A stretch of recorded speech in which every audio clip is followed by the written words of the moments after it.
जय श्री राम दोस्तों, Shri Ram institute of competition के यूट्यूब चैनल में आपका स्वागत है। पिछली वीडियो में हम लोगों ने हुमायूं की बात कर ली थी और हुमायूं के साथ साथ हम बात करेंगे शेरशाह सूरी की। बच्चों, हुमायूं मुगल वंश के संस्थापक बाबर का पुत्र है, लेकिन उसी के दौरान उसके साथ उसके पैरेलल एक व्यक्ति और चल रहा है, शेरशाह सूरी, जिसने हुमायूं के साथ युद्ध लड़े हैं। बिलग्राम का युद्ध लड़ा है और अन्य युद्ध लड़े हैं, और युद्ध लड़ने के बाद उसने हुमायूं को भारत से भागने पर मजबूर कर दिया गया है। और वो व्यक्ति है शेरशाह सूरी, जिसके बचपन का नाम था फरीद, और जिसने हुमायूं को भारत से भागने पर मजबूर कर दिया। तो बच्चों, जब हम बात करते हैं मुगल वंश की, तो मुगल वंश के साथ साथ ही उसके पैरेलल ही हमें बीच में एक अन्य शासक शेरशाह सूरी, यानी जिसके बचपन का नाम फरीद है, उसके बारे में बात करनी पड़ेगी।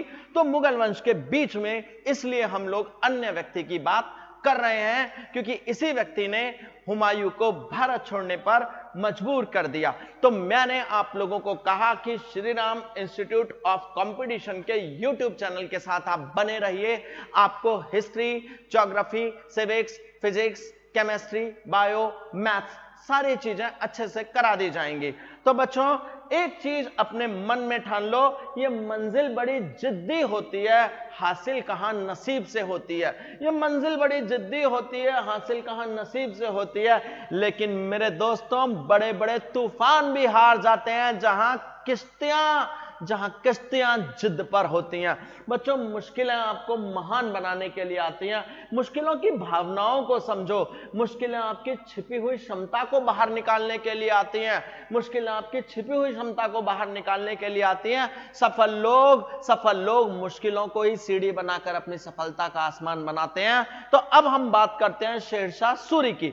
बात यह थी कि 1540 में बिलग्राम के युद्ध में या कन्नौज के युद्ध में 1540 में बिलग्राम के युद्ध में या कन्नौज के युद्ध में हुमायूं को परास्त करने के बाद शेरशाह सूरी दिल्ली की सत्ता संभालता है। शेरशाह सूरी दिल्ली की सत्ता संभालता है 1540 में। 1540 में बिलग्राम का युद्ध, इसको मैंने आपको पिछली वीडियो में भी बताया था, इसको हम कन्नौज का युद्ध भी कह सकते हैं। ये वीडियो में आपको बताया जा चुका है पिछली वाली में कि 1540 में बिलग्राम या कन्नौज के युद्ध में हुमायूं को परास्त कर दिया शेरशाह सूरी ने। और शेरशाह अफगान वंशीय था। कैसा था बच्चों?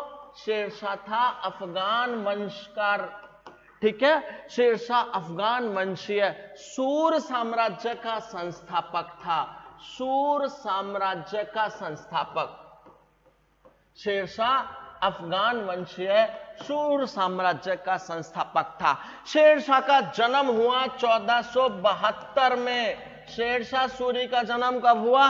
1472 में। और मेरे दोस्तों, कहां हुआ? बजवाड़ा नामक स्थान पर हुआ। कहां हुआ? बजवाड़ा नामक स्थान पर, ठीक है। बजवाड़ा नामक स्थान पर हुआ। कहां पड़ता है जी? ये पड़ता है होशियारपुर के आसपास। होशियारपुर के, इन सब की मैं आपको स्लाइड्स भी दिखा दूंगा। तो शेरशाह का जो जन्म हुआ वो 1472 में हुआ, बजवाड़ा में हुआ, होशियारपुर में हुआ। इनके बचपन का नाम था फरीद खान। क्या नाम था बचपन का? फरीद खान इनके बचपन का नाम था। शेरशाह सूरी के बचपन का नाम था फरीद खान। इसके पिता का नाम क्या था? हसन खान। इनके पिता का नाम क्या था? हसन खान, ठीक है। और हसन खान कौन थे? जौनपुर के अंतर्गत एक जगह पड़ती है जिसका नाम है सासाराम, ठीक है। वो इसके पिताजी जौनपुर के अंतर्गत एक जगह पड़ती है जिसका नाम है सासाराम। सासाराम के जमींदार थे। मैं आपको बता दूं, आज भी शेरशाह सूरी का मकबरा बिहार के सासाराम में एक ऊंचे टीले पर झील के बीचों बीच बना हुआ है। अच्छा, अब होता क्या है बच्चों, ये जो फरीद खान यानी शेरशाह है, ये क्या करता है, शेर से लड़ाई के दौरान तलवार के एक ही झटके से शेर को मार डालता है, जिसकी वजह से जो उस समय के अफगान शासक थे जिनका नाम था सुल्तान मोहम्मद बहार खान लोहानी, इसको क्या करते हैं, शेर खान की उपाधि दे देते हैं। बाद में ये अपने आप को, चूंकि ये सूरवंश का है तो बाद में आगे चलकर ये अपने नाम के साथ जोड़ता है, शेर खान की जगह शेर शाह सूरी। अभी बताऊंगा मैं आप लोगों को शेर शाह सूरी। तो असली नाम क्या है इसका बचपन का, फरीद खान, ठीक है ना। क्या किया इसने, तलवार के एक झटके से किसको मार डाला, शेर को मार डाला। तो इसको सुल्तान मोहम्मद खान लोहानी ने, सुल्तान मोहम्मद, ठीक है, तलवार के झटके से एक बार के मारने के कारण सुल्तान मोहम्मद बहार खान लोहानी, ठीक है, इसको कौन सी उपाधि दे देते हैं, शेर खान की उपाधि दे देते हैं, इसको। इतनी बार बोलूंगा, चीजों को रट जाएंगी, दिमाग में छप जाएंगी बिल्कुल, ठीक है। शेर खान की उपाधि दे देते हैं। और जब ये दिल्ली की गद्दी पर बैठता है तो ये शेर खान की जगह शेर शाह की उपाधि के साथ बैठता है। दिल्ली की गद्दी पर बैठते वक्त अपना नाम क्या करता है, दिल्ली की गद्दी पर बैठते वक्त अपना नाम क्या कर लेता है, शेर शाह। असली नाम क्या है, शेर खान। बचपन का नाम क्या है, फरीद, ठीक है ना। और इसका जो अंतिम सैन्य अभियान था वो था कलिंजर। अंतिम सैन्य अभियान कलिंजर, ठीक है। मैं बताऊंगा कि किस तरह से एक दुर्घटना के कारण इसकी मृत्यु हुई थी, ठीक है। इसका अंतिम सैन्य अभियान था कलिंजर का युद्ध, ठीक बच्चों। तो एक बार अब अपनी पीपीटीज देखते हैं हम, ठीक है। चलिए, बात क्या हुई थी, बात यह हुई थी कि मुगल साम्राज्य के बीच में ये आए हैं शेरशाह सूरी, ठीक है बच्चों। 1540 में शेरशाह सूरी ने बिलग्राम या कन्नौज के युद्ध में हुमायूं को हरा दिया और दिल्ली की गद्दी पर अपना अधिकार कर लिया, ठीक है बच्चों। ये बात मैं आपको बता चुका हूं। अफगान वंशीय शेरशाह सूरी सूर साम्राज्य का संस्थापक था, अफगान वंश का था, अफगानी थे ये लोग, ठीक है। सूर साम्राज्य का संस्थापक था, कुशल था, टैलेंटेड था। अगर इसकी किस्मत खराब ना होती और इसकी मृत्यु दुर्घटना में ना होती तो शायद हमें अन्य इतिहास पढ़ना पड़ता, शायद हुमायूं दोबारा वापस ही ना कर पाता भारत में, और मुगल वंश हो सकता है ना ही हो पाता, ठीक है। चलिए, शेरशाह का जन्म 1472 में बजवाड़ा में हुआ। बजवाड़ा में कहा, होशियारपुर नामक स्थान पर, ठीक है ना बच्चों। शेरशाह के पिता का नाम था हसन खान, और जो जौनपुर राज्य के सासाराम नामक जगह के जमींदार थे। ये सारी बातें मैंने आपको बता दी और ये चीजें मैं आपको दिखा रहा हूं, ठीक है। शेरशाह के बचपन का नाम क्या था, फरीद था। और फिर मैंने आपको क्या बताया, शेर से मुठभेड़ के दौरान इसने एक ही वार से शेर को मार डाला, जिसकी गजब बहादुरी से खुश होकर बिहार के तत्कालिक अफगान शासक सुल्तान मोहम्मद बहार खान लोहानी ने इसको शेर खान की उपाधि दे दी थी, ठीक है ना बच्चों। इसने शेर से मुठभेड़ के दौरान तलवार के एक ही वार से शेर को मार डाला था, जिसकी वजह से बिहार के तत्कालीन अफगान शासक सुल्तान मोहम्मद बहार खान लोहानी ने उसको कौन सी उपाधि दे दी, शेरशाह की उपाधि दे दी। और शेरशाह का अंतिम सैनिक अभियान क्या था, कलिंजर का अभियान इसके जीवन का अंतिम सैनिक अभियान बना। तो यहां तक की बात हम कर चुके हैं और लिख भी चुके हैं, और हम अब इससे आगे की बात करेंगे, ठीक है ना। अब बच्चों 1529 में ये बंगाल के शासक नुसरत खान को, ठीक, 1529 में ये बंगाल के शासक नुसरत खान, काफी पुस्तकों में नुसरत खान लिखा होता है, काफी सारी पुस्तकों में नुसरत शाह लिखा होता है। ठीक है, नुसरत शाह को हराकर ये हजरत आला की उपाधि धारण करते हैं। नुसरत शाह को हराकर क्या करते हैं, कौन सी उपाधि धारण करते हैं, यह उपाधि धारण करते हैं हजरत ए आला। कौन सी उपाधि धारण करी, हजरत ए आला, हजरत ए आला। ठीक है ना बच्चों, हजरत ए आला की उपाधि भी धारण कर लेते हैं।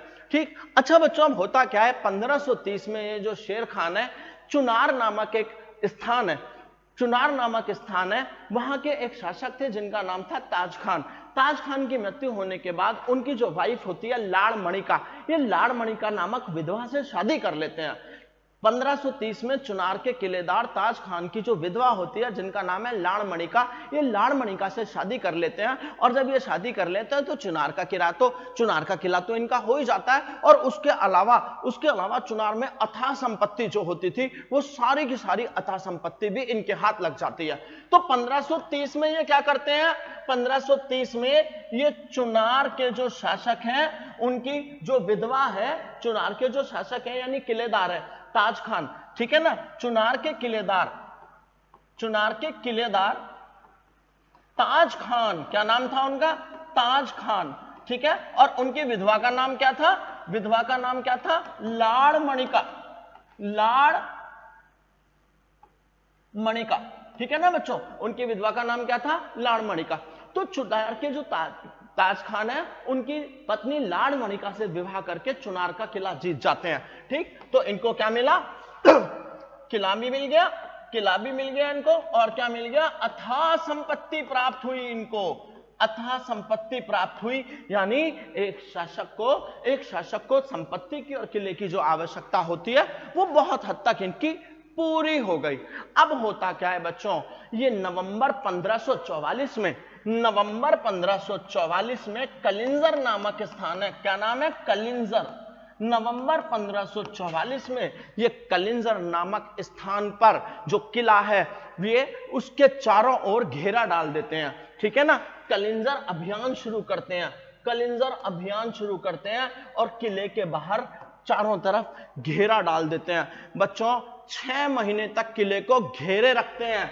ठीक, कलिंजर नामक अभियान पे घेरा डाल देते हैं और 6 माह तक किले को घेरना पड़ता है। सफलता नहीं नजर आ रही अब तक।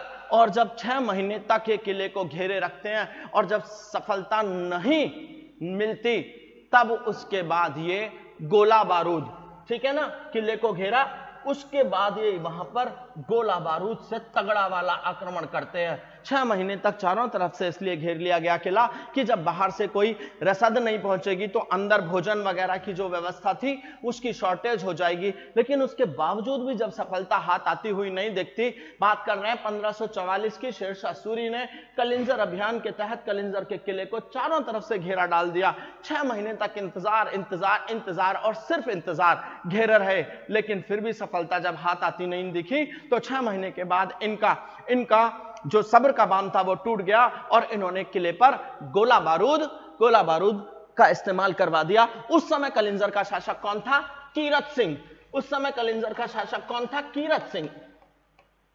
कलिंजर का शासक उस समय कौन था, कीरत सिंह। ठीक है, जिसके खिलाफ ये युद्ध लड़ रहे थे। लेकिन इसी युद्ध के दौरान किले की दीवार से टकराकर एक गोला लौटता है और उसी गोले से इनकी मृत्यु होती है। और ये जिस अस्त्र का इस्तेमाल कर रहे थे उस अस्त्र का नाम था उक्का। ठीक है ना, ठीक। तो किले का शासक कौन थे उस समय, कलिंजर के शासक कीरत सिंह। 22 मई 1545 को कलिंजर अभियान के दौरान 22 मई 1545 को कलिंजर युद्ध के दौरान शेरशाह सूरी की मृत्यु होती है। शेरशाह की मृत्यु हो जाती है। ठीक है ना, और मृत्यु के समय ये क्या चला रहे थे, जिस अस्त्र को चला रहे थे उसका नाम होता है उक्का। क्या नाम होता है उसका अस्त्र का, उक्का नामक हथियार, उक्का नामक अस्त्र चला रहे थे। ठीक है ना बच्चों, अब थोड़ा सा इस चीज को आप पीपीटीज में देख लीजिए। ठीक है ना बेटा, उक्का नामक हथियार चला रहे थे। अब हम इसको पीपीटीज में देखते हैं, उक्का नामक हथियार चला रहे थे। तो बच्चों चलिए, शेरशाह का अंतिम सैनिक अभियान था कलिंजर का युद्ध। ठीक है बच्चों, 1529 में बंगाल के शासक 1529 में बंगाल के शासक नुसरत शाह को शेर खान ने पराजित करके कौन सी उपाधि धारण करी? हजरत आला की। हम कर चुके हैं इस बारे में बात, हजरत आला की। हम इस बारे में सारी बातें कर चुके हैं। देखिए इस बारे में हमारी सारी बातें यहां हुई हैं, अभी हमारी बातें हुई हैं। हजरत आला की उपाधि धारण करी। थोड़ा सा पिक्चर्स के साथ देखने से हम लोगों को और अच्छे से समझ में आएगा। ठीक है ना, तो शेरशाह का अंतिम सैनिक अभियान कौन सा था? कलिंजर का युद्ध। और इन्होंने 1529 में कौन सी उपाधि धारण करी थी? हजरत आला की उपाधि धारण करी थी। ठीक है बच्चों, 1530 में शेर खान ने चुनार के किलेदार, मैंने आप लोगों को अभी बताया था, चुनार के किलेदार ताज खान की विधवा लाड़ मणिका से, कई जगह लाड़ मणिका लिखा आता है, कई जगह लाल मलिका लिखा आता है। ठीक है ना, चुनार का किला हथियार लिया और बहुत सारी अथाह संपत्ति भी इनको प्राप्त हुई। निश्चित रूप से जब वो किले की मालकिन है, ठीक है ना, पति की मृत्यु हो चुकी है और वो किले की मालकिन है, तो उनके पास किला भी है और उनके पास उस किले में अथाह संपत्ति मौजूद है। और एक राजा के लिए संपत्ति और किला बहुत बड़ा वरदान होता है। ठीक है ना बच्चों, नवंबर 1544 में शेरशाह सूरी कलिंजर अभियान करता है और कलिंजर के किले को चारों ओर से घेर लेता है। कलिंजर के किले को चारों ओर से घेर लेता है। और बच्चों आपको बताया उस समय कलिंजर का शासक तीरथ सिंह था। कलिंजर के युद्ध के दौरान किले से टकराकर एक गोला लौटता है और उस गोले से, विस्फोट से शेरशाह सूरी की मृत्यु हो जाती है। ठीक है ना बच्चों, शेरशाह सूरी की मृत्यु हो जाती है। और जिस समय उन्होंने यह हथियार चलाया था उस हथियार का नाम क्या था? उक्का। इस तरह से यहां पर शेरशाह सूरी की मृत्यु हो जाती है। ठीक है ना बच्चों, तो मैंने आपको बताया कि इतना आसान नहीं है चीजों को हासिल कराना। बच्चों मुसीबतें और मुश्किलें जो है ना, वो आपकी छिपी हुई क्षमता को बाहर निकालने के लिए आती हैं। सफल लोग क्या करते हैं? मुश्किलों को ही सीढ़ी बनाकर अपनी सफलता का आसमान बना लेते हैं। वरना अगर इसने ये दुर्घटना ना होती इसके सामने, तो आप खुद समझ लीजिए, एक बाबर जैसा शासक जिसने 1526 का युद्ध जीता, जिसने 1527 का युद्ध जीता, जिसने 1528 का युद्ध जीता, जिसने 1529 का युद्ध जीता, चारों युद्धों में विजय होने के बाद उसके पास कितनी अथाह संपत्ति, उसके पास कितनी ताकत। और मैं आपको पहले भी बता चुका हूं, भारत में पहली बार तोप का इस्तेमाल बाबर ने किया, तो उसके पास कितनी संपत्ति, ताकत और तोप और गोला बारूद रहा होगा। उस शासक के पुत्र को जो संपत्ति विरासत में मिलती है, वो शासक भी कोई हल्का फुल्का तो नहीं रहा होगा, समर्थ रहा होगा, शक्तिशाली रहा होगा। हुमायूं भी हल्का फुल्का शासक तो नहीं था, समर्थ और शक्तिशाली शासक था। और उसके साथ उसके 4 भाई भी थे, जिन्होंने निश्चित रूप से, क्योंकि अगर भाई ने उनको राजा बनाया है, हुमायूं ने अपने भाइयों में संपत्ति का बंटवारा ठीक से किया है, तो निश्चित रूप से उन चारों का प्रेम भी रहा होगा, तो कहीं ना कहीं मदद भी मिली हुई होगी। उसके बावजूद भी शेरशाह सूरी जैसा शासक अगर इतने बड़े शासक को पराजित कर रहा है, तो बच्चों इसने महान बनने के लिए मुश्किलों की भावनाओं को समझाया है, इसने अपनी छिपी हुई क्षमता को बाहर निकाला है और मुश्किलों की सीढ़ी को अपनी सफलता का आसमान बनाया है। और किस्मत से, दुर्भाग्य से इसकी मृत्यु दुर्घटना के कारण हुई। ठीक है ना बच्चों, तो हम यहां तक बात कर चुके थे, उक्का नामक हथियार ये चला रहा था। ठीक है ना बच्चों, अब हम इससे आगे की बात करते हैं। उक्का नामक हथियार चल रहा था। शेरशाह की मृत्यु के बाद 1545 में इसका बेटा जलाल खान सुल्तान बनता है। 1545 में इसका पुत्र, कौन, क्या नाम है? जलाल खान। इसका पुत्र जलाल खान सुल्तान बनता है। ठीक है ना बच्चों, जलाल खान सुल्तान बनता है। और जलाल खान सुल्तान बनते समय एक उपाधि धारण करता है, जिस उपाधि का नाम है इस्लाम शाह। इस्लाम शाह की उपाधि धारण करता है। कौन सी उपाधि? इस्लाम शाह की उपाधि के साथ सुल्तान शाह, जलाल खान सुल्तान बनता है इस्लाम शाह की उपाधि के। बच्चों इस्लाम शाह भी अपने शासन में कोशिशें करता है, सुधार करता है। ठीक है ना, इसने 5 किले बनवाए, इस्लाम शाह ने 5 किले बनवाए। ठीक, जलाल खान यानी इस्लाम शाह ने 5 किले बनवाए। ठीक है, कौन कौन से किले बनवाए बच्चों? एक तो बनवाया इसने शेरगढ़ का किला। ठीक, एक बनवाया शेरगढ़ का किला। दूसरा किला बनवाया इसने इस्लामगढ़ का किला। ठीक है, दूसरा किला इस्लामगढ़ का किला। दो, तीसरा किला कौन सा था इसका? रसीदगढ़ का, फिरोजगढ़ का और मानकेर का। ठीक है, रसीदगढ़ का, फिर फिरोजगढ़ का, फिरोजगढ़ का, ठीक है, और पांचवा मानकेर का।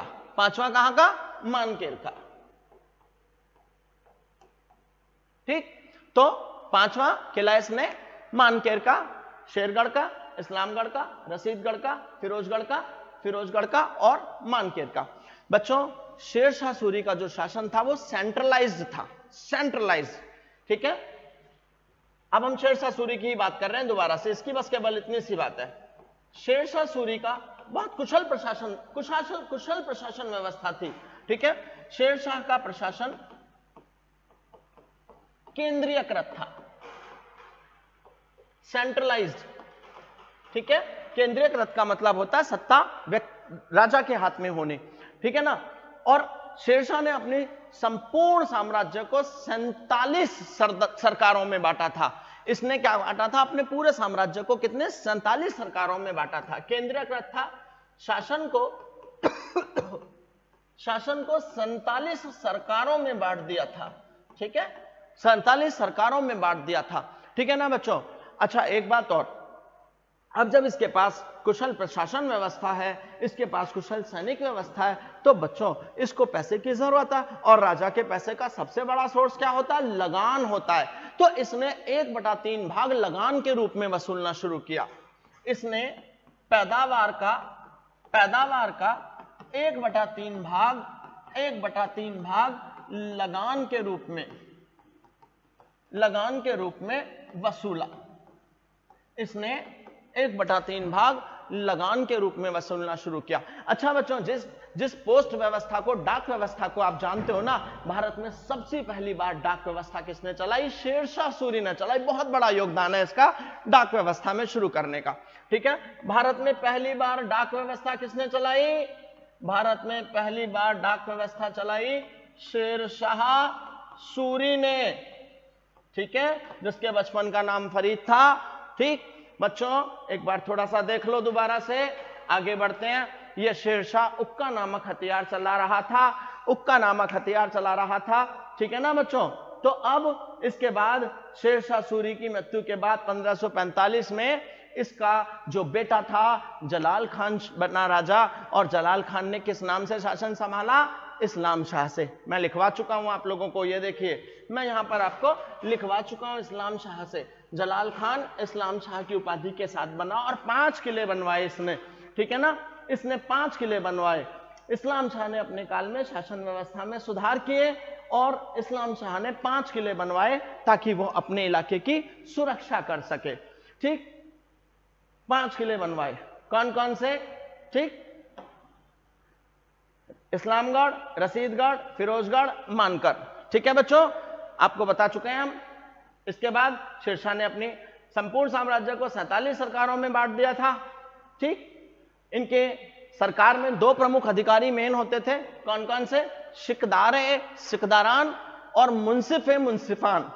ठीक, शेरशाह सूरी के जो मुख्य 2 अधिकारी थे, कौन कौन थे? सिकदारान और मुंसिफान।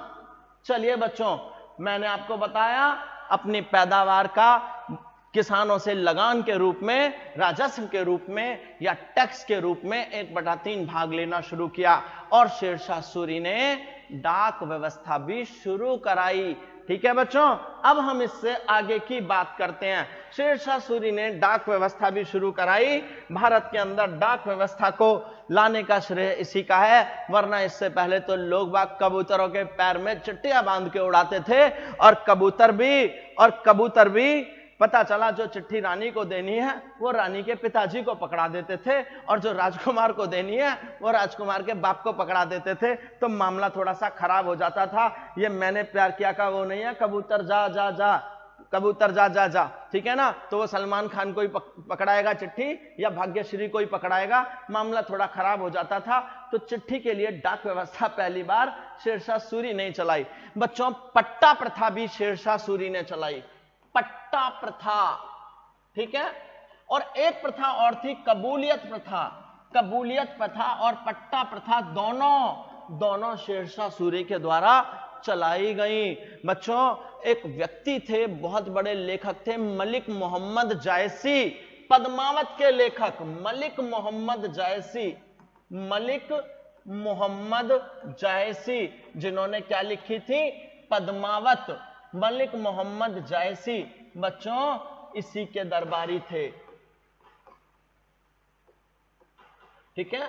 पद्मावती, रानी पद्मावती की सुंदरता की प्रकाष्ठा, अतिशयोक्ति, इतनी सुंदरता का चरम वर्णन किया है इन्होंने अपनी पुस्तकों में। आप लोगों ने अलाउद्दीन खिलजी वाली फिल्म भी देखी होगी, पद्मावत, तो वो इन्हीं के उपन्यास के ऊपर बनी हुई है। तो शेरशाह मलिक मोहम्मद जायसी के समकालीन थे। शेरशाह ने 1541 में पाटलिपुत्र को पटना के नाम से बसाया। शेरशाह ने पाटलिपुत्र को, मोस्ट इंपॉर्टेंट, पाटलिपुत्र को किस नाम से बसाया, पटना से, पटना के नाम से पाटलिपुत्र को बनाया। एक और बच्चों, GT road, grand trunk road, Bharat की सबसे बड़ी सड़कों में से, नेशनल हाईवे की बात नहीं कर रहा, भारत की सबसे बड़ी सड़कों में से, यह नेशनल हाईवे का हिस्सा भी है, ठीक है। भारत की सबसे बड़ी सड़कों में से, ये आपके श्यामलाल कॉलेज है ना दिल्ली के अंदर, उसके सामने वाली जो रोड जा रही है वो जीटी रोड ही है, ठीक है ना। श्यामलाल कॉलेज के सामने से जो निकलती है वो जीटी रोड ही है। तो जीटी रोड की मरम्मत इसने कराई, मरम्मत, ठीक है, मरम्मत इसने कराई। बाकी साक्ष्य ये कहते हैं कि जीटी रोड मौर्य काल में स्थापित की गई थी, अशोक के द्वारा बनवाई गई थी। इसने बनवाई नहीं है, इसने मरम्मत कराई है। और जीटी रोड का जो नाम है, जीटी रोड का जो नाम है वो आज की तारीख में शेरशाह सूरी मार्ग ही है, शेरशाह सूरी मार्ग। जीटी रोड का नाम क्या है, आज भी आप अगर जाएंगे तो आप जीटी रोड की जगह शेरशाह सूरी मार्ग पढ़ेंगे। शेरशाह ने रोहतासगढ़ का किला भी बनवाया, ठीक है, रोहतासगढ़ का किला बनवाया।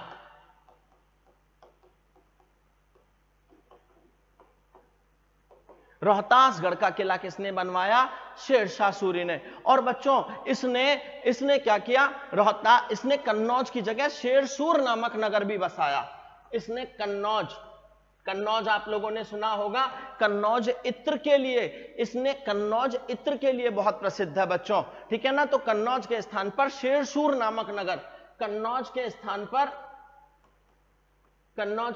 पर शेरसूर, ठीक है, कन्नौज के स्थान पर इसने शेरसूर नामक बनाया।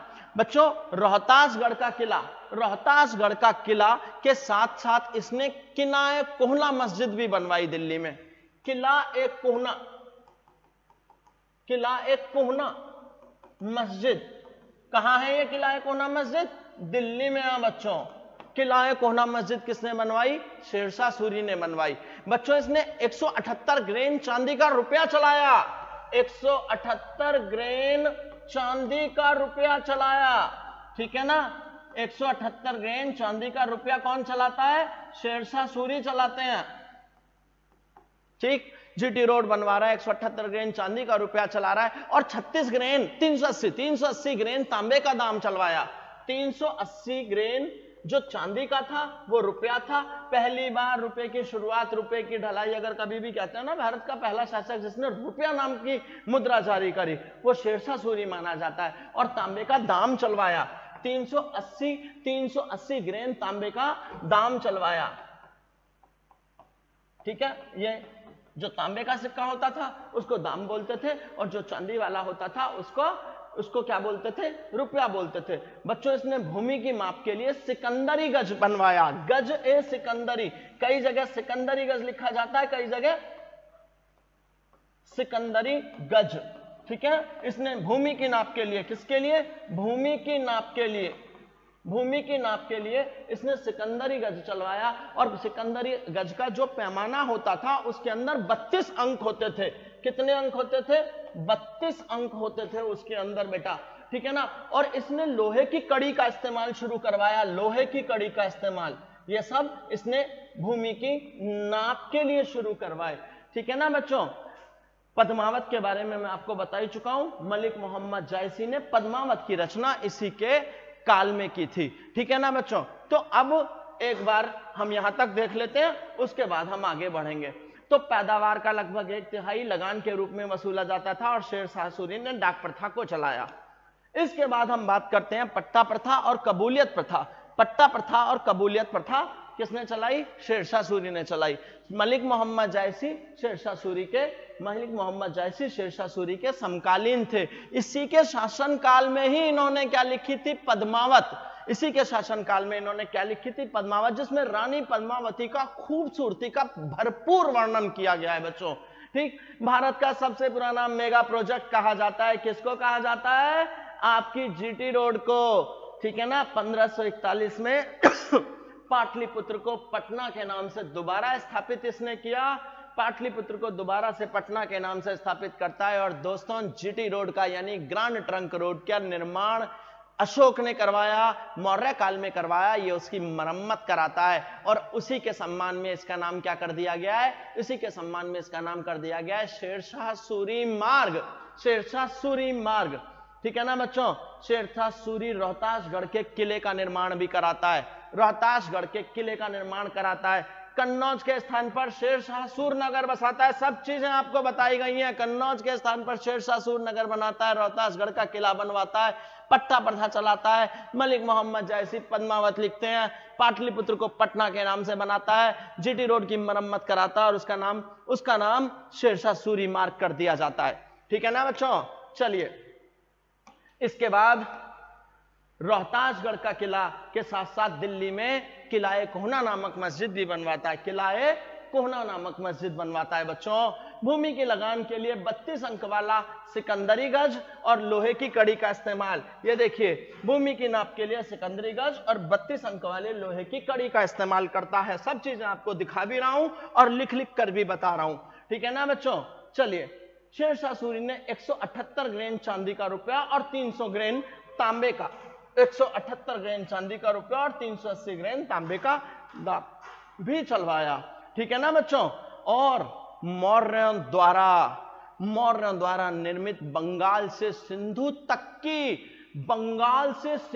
की प्रसिद्ध grand trunk road, G for grand, T for trunk road, इसकी मरम्मत कौन कराता है? शेरशाह सूरी कराता है। और इसके सम्मान में उसका नाम क्या हो जाता है? शेरशाह सूरी मार्ग हो जाता है। लेकिन बच्चों, शेरशाह सूरी के जो उत्तराधिकारी थे वो इतने काबिल और योग्य नहीं निकले।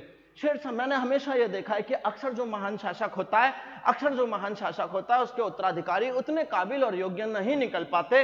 यही इस बेचारे के साथ हुआ। इसके जो उत्तराधिकारी थे, ना तो वो साम्राज्य की सुरक्षा कर सके और ना साम्राज्य का विस्तार कर सके। इसीलिए तो दोबारा से मौका मिलेगा तुम्हारे हुमायूं को भारत पर शासन करने का। इसीलिए तो हुमायूं दोबारा से भारत पर शासन कर पाएगा, क्योंकि इसके उत्तराधिकारी अयोग्य निकले हैं। ये अपने शासन की ना तो सुरक्षा कर पाए और ना उसको विस्तार कर पाए। बच्चों, शेरशाह सूरी की प्रशासनिक व्यवस्था उत्तम दर्जे की थी। 1700 सराय बनवाता है, 4 बड़ी सड़कों का निर्माण कराता है ये, ठीक है। शेरशाह सूरी ने लगभग 1700 सराय बनवाई, लगभग 1700 सराय का निर्माण करवाया इसने बच्चों, ठीक है ना। 1700 सरायों का निर्माण करवाया और 4 बड़ी सड़कों का निर्माण कराया इसने। 4 बड़ी सड़कों का इसने निर्माण कराया शेरशाह सूरी ने, ठीक है ना बच्चों। हुमायूं ने दीन पनाह भवन बनवाया था, मैंने आप लोगों को बताया था, जिसकी सीढ़ियों से गिरकर हुमायूं की मृत्यु हुई थी, जिसमें पुस्तकालय था। पिछली वीडियो को देख लेना, अगर किसी बच्चे ने मेरी पिछली वीडियो नहीं देखी तो वो पिछली वीडियो देख लेना। पिछली वीडियो में हमने हुमायूं के बारे में बात की थी कि दीन पनाह भवन की पुस्तकालय की सीढ़ियों से हुमायूं का पैर फिसलता है और वो जनवरी में मारा जाता है। ठीक है ना बच्चों। तो पुराने किले के अंदर शेरशाह सूरी ने किला कोहना मस्जिद बनवाई थी और उसने दीन पनाह भवन को तुड़वा दिया था और उसकी जगह पर पुराना किला बनवाया है। ठीक है ना, शेरशाह सूरी ने दीन पनाह भवन, ठीक है, शेरशाह सूरी ने दीन पनाह भवन को तुड़वाकर उसकी जगह पुराना किला बनवाया। आज भी मौजूद हैं इसके अवशेष, आज भी दिल्ली में इसके अवशेष मौजूद हैं, पुराना किला बनवाया। ठीक है ना, और शेरशाह सूरी ने क्या बनवाई, किला कोहना मस्जिद। ठीक है, कहां पर, पुराने किले के अंदर किला कोहना मस्जिद, किला कोहना मस्जिद इसने बनवाई। कौन सी मस्जिद बनवाई, किला कोहना मस्जिद बनवाई इसने। ठीक है ना बच्चों, किला कोहना मस्जिद बनवाई। शेरशाह सूरी ने दिल्ली में लंगर चलाया, लंगर। ठीक है, ये खाने वाला लंगर है नहीं है, ये क्या है, 500 तोले सोना। इस लंगर में रोज का 500 तोले सोना बांटा जाता था। 500 तोला सोना, ऐसे इतिहास के अंदर प्रमाण है कि 500 तोला सोना हर दिन बांटा जाता था। ठीक, इसने इस तरह का लंगर चलाया, भोजन वाला नहीं था ये। ठीक है, 500 तोला सोना लगभग इसके अंदर बांटा जाता था। और बच्चों, शेरशाह सूरी का मकबरा बिहार के सासाराम में है। इसका मकबरा कहां पर है, इसका मकबरा है बिहार के सासाराम में। शेरशाह सूरी का मकबरा बिहार के सासाराम में बहुत ऊंचे टीले के ऊपर बना है। और बच्चों, ये भारत के अंदर पहला मकबरा है जो अष्टकोणीय बना। ठीक है ना, अष्टकोणीय श्रृंखला का पहला मकबरा है ये, अष्टकोणीय श्रृंखला का पहला मकबरा है। और इसी के साथ आपका शेरशाह सूरी समाप्त होता है। इसके बारे में थोड़ा सा देख लेते हैं। तो जीटी रोड की मरम्मत शेरशाह सूरी कराता है। ठीक है ना बच्चों, जीटी रोड की मरम्मत शेरशाह सूरी कराता है। शेरशाह सूरी के उत्तराधिकारी अयोग्य सिद्ध होते हैं। वो शेरशाह के स्थापित साम्राज्य को ना तो विस्तार कर पाते हैं और ना ही उसकी सुरक्षा कर पाते हैं। ठीक है ना बच्चों, ठीक, लगभग 1700 सराय बनवाता है और 4 बड़ी बड़ी सड़कों का निर्माण कराता है। और हुमायूं ने जो दीन पनाह भवन बनवाया था, दीन पनाह को, उसको तोड़वाकर उसके ध्वंसावशेषों पर यानी अवशेषों के ऊपर क्या बनाता है, दिल्ली में पुराना किला बनवाता है। ठीक है ना बच्चों, लंगर लगाता है और उस लंगर के अंदर रोज का 500 तोला सोना बांटता है। और अब आपको इसके मकबरा साक्षात दिखा रहा हूं। बिहार में झील के बीचों बीच चारों तरफ झील है, चारों तरफ झील है, देख सकते हो। बीच में जाने के लिए एक रास्ता, ये बिहार के सासाराम में शेरशाह सूरी का मकबरा बनाया हुआ है, झील के बीच में ऊंचे टीले पर बनाया हुआ है। और ये मकबरा अष्टकोणीय श्रृंखला का भारत का पहला मकबरा है। अब हम अगली वीडियो में बात करेंगे अकबर की, अगली वीडियो में हम अकबर की बात करेंगे। अकबर को एक महान शासकों में से गिना जाता है। ठीक है ना, केवल 13 साल 4 महीने की उम्र में अकबर शासक बन जाएगा। अभी अकबर के अनपढ़ रहने का सबसे बड़ा कारण है कि जिस समय अकबर बच्चा था उस समय हुमायूं शासकों से, शेरशाह सूरी के डर से छिपता हुआ, बचता हुआ अज्ञातवास में रह रहा है और वो अपने बच्चे को शिक्षित भी नहीं कर पाया कि कहीं बाकी लोगों को पता ना चल जाए और बच्चे की जान पर ना बन जाए। लेकिन अकबर 13 साल 4 महीने की उम्र में ही शासक बन जाता है, क्योंकि हुमायूं की मृत्यु अल्पकाल में हो जाती है। तो हल्का सा एक बार हम अपनी सारी बातों को रिवाइज करते हुए चलते हैं, हल्की सी चीज, मोटी मोटी बातें हैं। 1540 में क्या होता है, बिलग्राम का या कन्नौज का युद्ध होता है। ठीक है, और बिलग्राम और कन्नौज के युद्ध के बाद भारत में किसका शासन आ जाता है, सूर साम्राज्य का आ जाता है, जिसका जन्म यानी फरीद का जन्म यानी शेरशाह सूरी का जन्म 1472 में बजवाड़ा होशियारपुर में होता है। पिता का नाम हसन खां, बचपन का नाम फरीद खान, सासाराम के जमींदार थे हसन खान। ठीक है, सुल्तान मोहम्मद बहार खान लोहानी इनको शेर खान की उपाधि देते हैं। क्यों देते हैं, क्योंकि फरीद तलवार के एक झटके से शेर की गर्दन काट देते हैं। ठीक है ना। और दिल्ली के वक्त जब ये गद्दी पर बैठते हैं तो उस समय इनका नाम होता है शेर खान, लेकिन गद्दी पर बैठते ही अपने नाम के साथ क्या जोड़ लेते हैं, शेर शाह। और चूंकि ये सूर वंश के हैं इसलिए ये बन जाते हैं शेर शाह सूरी, ठीक है ना बच्चों। इनका अंतिम अभियान होता है कलिंजर का अभियान। आपको बताया गया था कलिंजर के अभियान में ही उक्का नामक अस्त्र से इनकी मृत्यु हुई थी। 1529 में ये हजरत आला की उपाधि धारण करते हैं। चुनार के किलेदार की विधवा से लाड मणिका से शादी करके अथा संपत्ति के मालिक बनते हैं। 1544-45 के दौरान कलिंजर अभियान करते हैं। 6 महीने तक कलिंजर के किले को चारों तरफ से घेर लेते हैं और जब उसका कोई परिणाम निकलता हुआ नहीं दिखता तब ये उसके ऊपर गोला बारूद से हमला कराते हैं, ठीक है। और उस समय कलिंजर के शासक कौन होते हैं, कीरत सिंह होते हैं। उक्का नामक हथियार के फटने से, किले से टकरा कर एक गोले के वापस लौटने से इनकी मृत्यु हो जाती है, ठीक है ना बच्चों। कलिंजर के युद्ध में इनकी मृत्यु हो जाती है 22 मई 1545 को।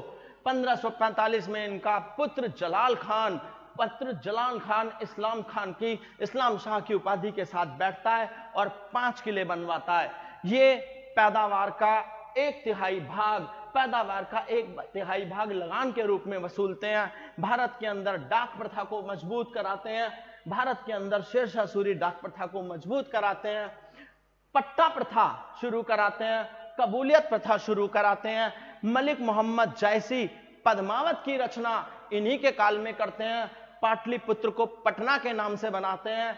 जीटी रोड की मरम्मत कराते हैं और इनके सम्मान में ही जीटी रोड का नाम क्या कर दिया जाता है, शेरशाह सूरी मार्ग। पूरा रिवीजन करा रहा हूं आज दोबारा से। रोहतासगढ़ का किला बनवाते हैं। कन्नौज के स्थान पर शेरसूर नगर बनाते हैं। किला कोहना मस्जिद बनवाते हैं। कौन, शेरशाह सूरी के कार्य हैं ये, ठीक। 178 ग्रेन का चांदी का रुपया चलाते हैं। 380 ग्रेन का तांबे का दाम चलाते हैं। भूमि के नाप के लिए गजे सिकंदरी नामक पैमाना चलाते हैं जो 32 अंक का पैमाना होता है, ठीक है। उसके बाद 1700 सराय बनवाते हैं। 4 बड़ी बड़ी सड़कों का निर्माण कराते हैं।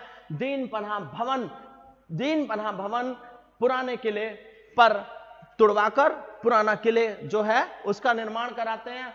किला कोहना मस्जिद बनवाते हैं। इनके समय में लंगर में 500 तोले सोना दान कर दिया जाता था और इनका मकबरा बिहार के सासाराम में है जो कि अष्टकोणीय श्रृंखला का भारत में सबसे पहला मकबरा है।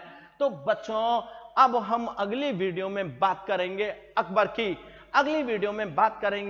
की। आपसे सहयोग की उम्मीद है। मेरी इस वीडियो को ज्यादा से ज्यादा लाइक करें, शेयर करें, सब्सक्राइब करें, अपने दोस्तों को दिखाएं। निश्चित रूप से आप लोगों को मेरी वीडियो पसंद आएगी। तो बच्चों, हो चुका आगाज रण का युग बदलने की है तैयारी। जीत उसी की होगी जिसकी तैयारी है जारी। जीत उसी की होगी जिसकी तैयारी या जिसका संघर्ष है जारी तो जीत तुम्हारी होगी ही होगी मेरे दोस्तों।